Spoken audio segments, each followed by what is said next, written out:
right, guys, welcome back to another Real Talk episode. Today, we're going to be talking about why I think the 11.5 5.56 is the last AR-15 that you'll ever need as far as a barrel length, specifically chambered in 5.56. So let's talk about that. Now, obviously, I know it's a bit of a controversial take, so let's just say our full disclaimers. Guys, I'm just some random guy on the internet, so don't listen to a word I say. Now that I got that out of the way, what is my affiliation with any of these companies that I have suited here? If I have been sent something when we go over the rifle, I'll tell you guys it was sent to me. But as always, I'm going to give you guys my honest opinion. There's a little bit of biases that may come into play. Obviously, we're human beings. So if someone sent me something and I like those people, I'm obviously going to have a little bit of inherent bias. And anyone who claims that they're completely unbiased is a liar. So just keep that in mind. So as we go through the setup of this thing, most of which I have on here, I paid for myself. But let's just talk about this. So once again, before we get started, last thing I'll say is if you guys do want to support the channel, RDB10 over at brownells.com does support the channel. I know they're honestly constantly advertising better discounts on their website. So I don't blame anybody for using the better discount if it's available. Sometimes they run a 15% discount, but if you do use the link in the description, it does help the channel out. Now for YouTube, guys, YouTube has been demonetizing my channel a lot lately, and every time a video gets demonetized, it completely kind of shadow bans that video and just kills it in the algorithm. I'm not trying to say this to complain to you guys, but if you do like these videos, liking, commenting, even if you're just talking shit, all that really helps, especially checking your subscriptions as well. So just to keep me going, because it is a bit of a thankless thing to be doing right now. Anyways, okay, now that I've gotten that out of the way, let's talk about the 11.5 and why I think this is probably the last barrel length you'll ever need for a 5.56. So here's the current setup. Hopefully you guys can see that pretty well in frame. If not, I'll get some closer up shots of all the little parts as we go. But essentially, I have a lot of friends. Okay, let me start with this. I will be the last one to ever tell you that you only need XYZ number of guns, okay? I love guns. I love the Second Amendment. I believe everyone should be able to own as many as they would like with no limits whatsoever. Machine guns, SBRs, suppressors should all be legal overnight, or the same day rather, not even having to wait overnight. On the spot, you should be able to get that stuff. So let me just start by saying that. That's my view on the Second Amendment. But I have a lot of friends and family members who are new to firearms, who are just getting into firearms. And a lot of them have been asking me kind of what is the one gun I should get, or what should I start with? And I put a lot of thought into this, and my thought process and my theories are always evolving. So I'll never be the one to claim I know everything. But as my thoughts have evolved, as I've evolved as a shooter and improved as a shooter, I've kind of come to this conclusion that 11.5 is the perfect barrel length for a 5.56 gun. Because let's be honest, there's no such thing as a do-it-all gun. I know I've talked about 16-inch guns being based. I've talked about 14.5s being the do-it-all barrel length in the past, and those arguments do have some merit, but just hear me out on this. So let me just give you the overarching mindset, and forgive me, I have ADHD, so just if I go all over the place with this, try to stick with me here. So 11.5 on a 5.56 gas gun is going to be an incredibly maneuverable barrel length. It's going to be able to be wielded with a suppressor and still have the ability to be easily maneuvered indoors. But 11.5 is still going to give you the ability with the right glass. Again, here's my ADHD kicking in. Your optic setup determines way more the capabilities of your weapons platform than your actual barrel length for a 5.56 gun. For instance, if you have just a red dot, no magnifier, and you have a 24-inch barrel, right? You're not going to be able to accurately hit targets out past 500 yards. It is what it is. With a 11.5, obviously you're losing a ton of muzzle velocity from a 20-inch or even from a 16-inch. You're losing however many feet per second, depending on your load. But if you have a good barrel and you have good glass, that difference in drop is going to be consistent. However much further that bullet's dropping at the 500-yard marker, let's say, it's going to be dropping consistently if you have a good bullet. Again, so that matters way more. The optic setup and a good barrel matters way more, in my opinion, than the velocity of the bullet. Now, I know guys are going to be screaming in the comment section. 5.56 does depend on velocity for its terminal ballistics. But again, for the average everyday citizen, I think that if you want to have 3 guns, let's say, to kind of do everything, you want a reliable handgun, Glock 45 or 19X MOS, that's kind of my go-to, I would say. A good, reliable, work no matter what handgun. And then you want an 11.5, 5.56 gun. And if you want to go past 400 or 500 yards, which is kind of the effective range of the 11.5 and the 5.56, then you can go get a 16-inch gas gun. That's kind of my opinion on it. It's like, if you want to reach out to further distances, the 5.56 is not really well suited for that. Now, can it do it? Absolutely, and it can do it pretty well. But when guys are telling me, hey, I want to build out a collection, or a toolkit is a better word, because I'm talking about, the reason I'm saying 11.5 is so good is because I'm trying to avoid people going on the path that I did and getting a collection of firearms, rather having 3 or 4 really well equipped rifles that all have lights, lasers, really good glass on them. That's the mindset that I've kind of shifted to, and I've been trying to encourage my friends and family members to go in that direction as well. So if you want to have the capabilities from 0 to 800 yards, let's say, get a reliable handgun, an 11.5 5.56 gun that's great for home defense, great for anything really from 0 out to 400 or 500 yards. And then if you want to go further than 400 or 500 yards, then you can get a 16-inch gas gun like a Scar 17 or any AR-10 platform really in 308 or 6.5 Creedmoor. Those are getting more and more popular with the 14.5-inch barrels because they do have an increased velocity. I know some guys will be like, well, range day, bro, what about doing 11.5 300 blackout, right? I just don't see. I like 300 blackout. Don't get me wrong. I like 300 blackout. I think it's fun. I think it's a really cool caliber for a very specific niche person. But there is extremely wide variety in ammunition, which some people would look at as a positive. But for me, getting back to the whole, go back a couple of months, I was talking about, buy one type of ammunition and just train with it. So that ammunition, that drop with your barrel, with your specific setup, and then just memorize your dopes. I mean, obviously you could write them down on the buttstock, or it's probably a good idea as well. But 300 blackout just has so much variability, as well as ammo cost is really high. So for training, it's going to be more expensive versus the 5.56 gun as well. But that's just my 2 cents, guys. I've put a lot of thought into this, and in 11.5, if you put a good 1 to 6, 1 to 8, or 1 to 10 on here. Here we have the G45, which is the 5X magnifier from EOTech with the flip to center unity riser. It's a phenomenal little setup that I have here, but if I had to do it again, if this was going to be my one AR-15 and 5.56, I probably would put like a 1 to 8 or 1 to 10 on here, either a Night Force or EOTech, something like that, because again, the glass is going to determine way more than the barrel length how accurately you can get shots out the distance. Because again, if you have a good bullet, even though the velocity is going to be a lot slower than a 16-inch or an 18-inch or 20-inch gun, it's still going to be consistently dropping, whatever that drop is. Now, is it going to be affected more by the wind? Yes, slightly, but within 400 or 500 yards, it's kind of negligible on a man-sized target, at least. If you're going minute of man, I'm not talking about sharpshooters, right? If you want to shoot a quarter-sized group at 300 yards, get a bolt gun in 308 or 6.5, or insert your preferred high precision caliber here. But as far as 5.56 goes, guys, I really don't see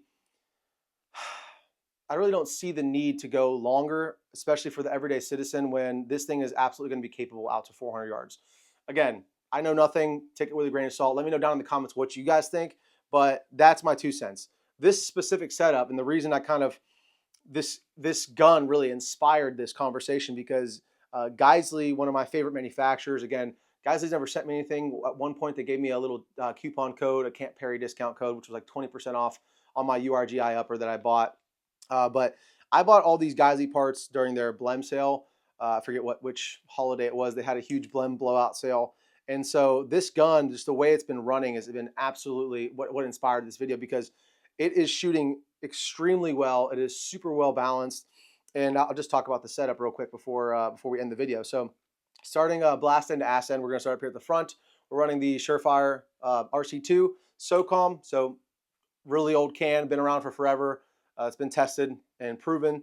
That's what's here up front. It is sitting on a Surefire 3-prong flash hider.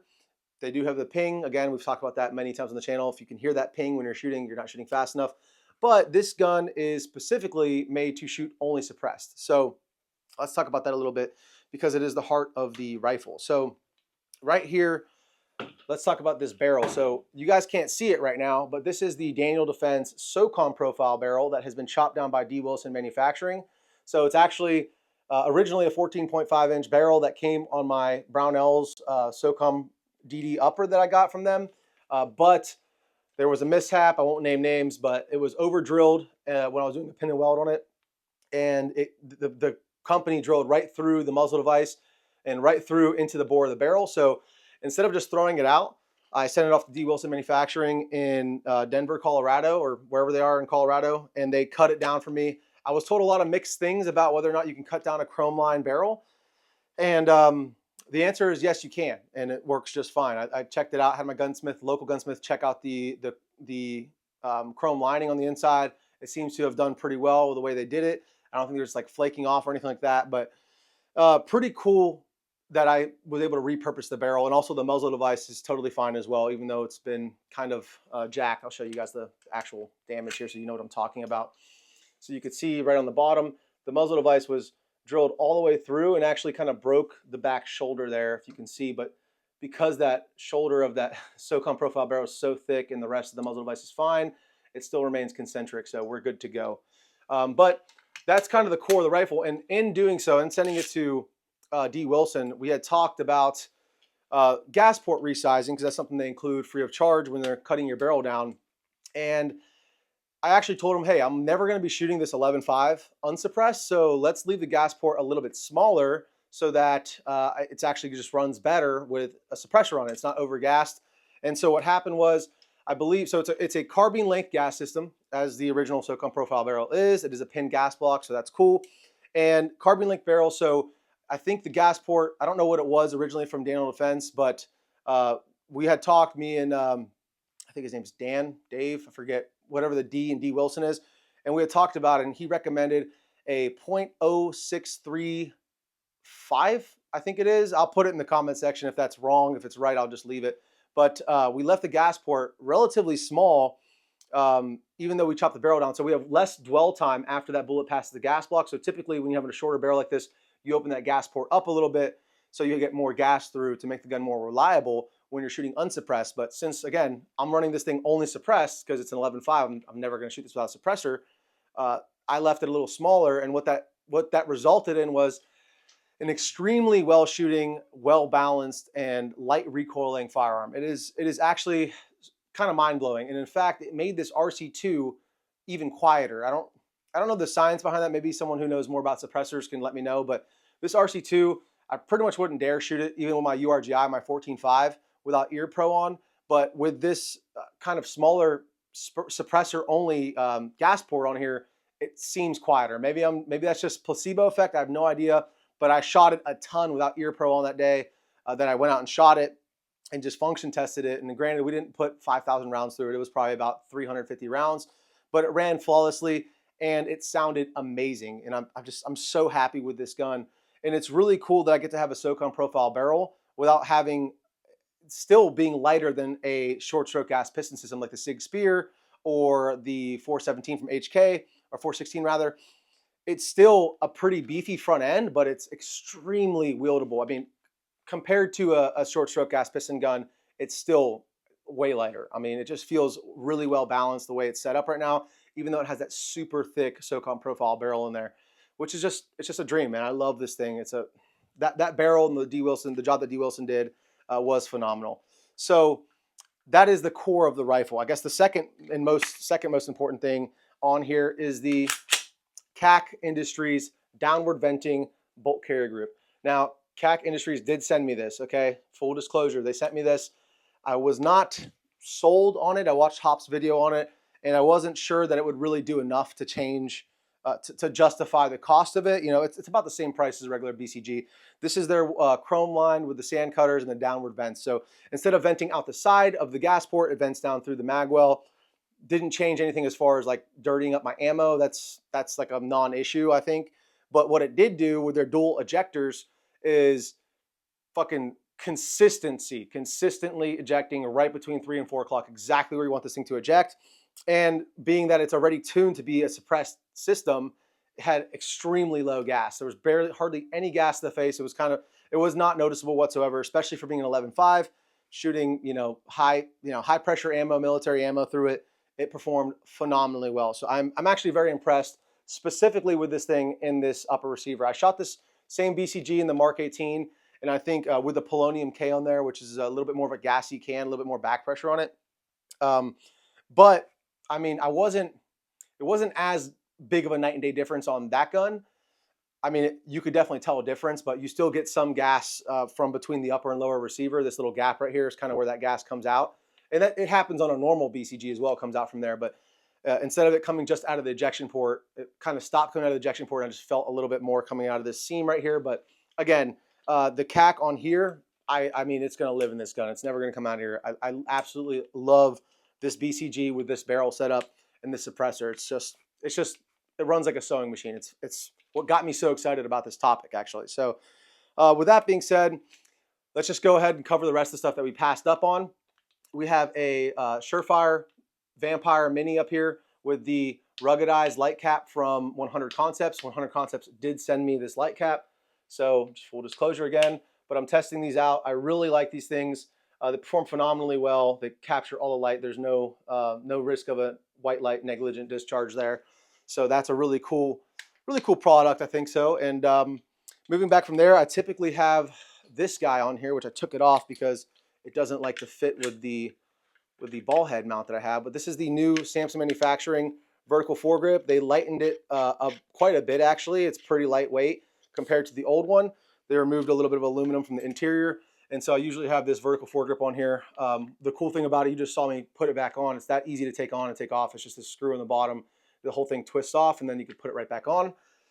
Geisley Mark 16 rail. This is the same rail that comes on the URGI. This is kind of the URGI at home, so to speak. So that's what I was going for, at least. So Mark 16 rail, this is one of their blem rails. I really don't know where the blem is. If you're ever going to buy parts from any company, Arrow, Geisley, whoever it is, always buy blem, guys. If you actually shoot your stuff, and even half the time it shows up when it's in the box, I can't tell where the blem is. So there's no point in not saving the money. So love this rail. I love it on my URGI, and I love it on my URGI at home. A Geisley upper receiver group, or upper rather, and then CAC BCG, we already talked about that.